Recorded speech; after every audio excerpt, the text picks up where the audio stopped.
أعوذ بالله من الشيطان الرجيم. بسم الله الرحمن الرحيم.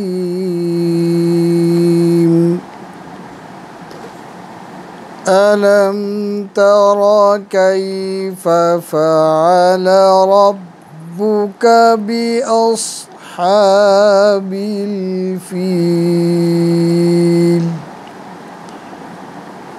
ألم يجعل كيدهم في تضليل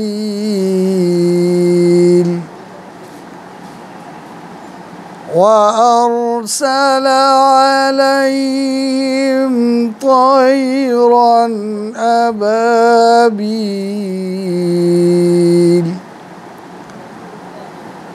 ترميهم بحجارة من سجيل فجعلهم كعصف مأكول. صدق الله العظيم.